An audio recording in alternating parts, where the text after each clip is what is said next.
Hello guys, welcome to my mini blog. आज ना सकाळीच ना मला बकऱ्याची बोटी बनवायची होती. त्यानंतर अगोदर ना टमाटर कोथिंबीर, कांदा, खोबरं सगळं असं छान तळून घेतलं आणि त्याला ना खलबत्त्यामध्ये छान असं कुटून घेतलं. आता ना खलबत्ता बंद झाला बघा, जसं मिक्सर आले तसं.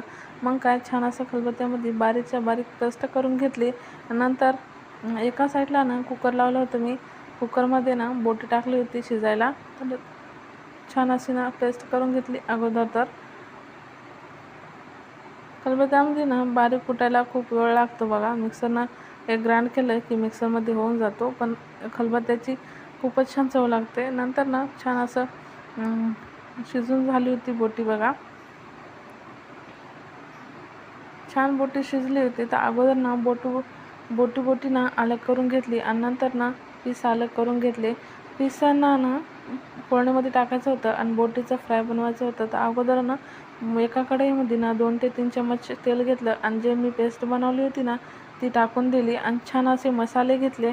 अंबारी, सोहाना, आरबीएन, बेंगॉली सोल, कोंबडा, असे पूर्ण मसाले घेतले. नंतर लाल तिखट घेतलं आणि 2 चम्मच ना मीठ घेतलं. थोडंसं हळद घेतली आणि छान असं थोडं पाणी करून ना त्याची छान पेस्ट बनवली.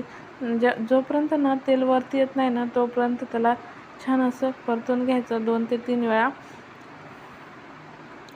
छान असं परतून घेतलं की बोटी जी होती ती टाकून घेतली आणि छान त्याला पण 2 ते 3 वेळा ना परतून घेतलं आणि त्याच्यावर ना थोडीशी कोथिंबीर टाकून घेतली. हे बघा, बोटी तर रेडी आहे. मग लगेच ना भाजीत काळा रस्सा बनवायला घेतला. मग तेच प्रोसेस केली डबल. एका कढईमध्ये ना 2 ते 3 चम्मच ऑइल टाकून ना ते मसाले ग्राइंड केल्यानंतर सुका रस्सा टाकून छान असं ग्राइंड होऊ दिलं. आणि एक ना खूप सोपी पद्धत सांगते बघा मी तुम्हाला बॉटल भरायची. तर अगोदर ना बॉटल भरण्याची. तर अगोदर ना टाकी फुल भरून घ्यायची आणि हे बघा किती सोपं आहे बॉटल भरायला. मला तर खूप सोपं वाटतं बघा. चलो बाय.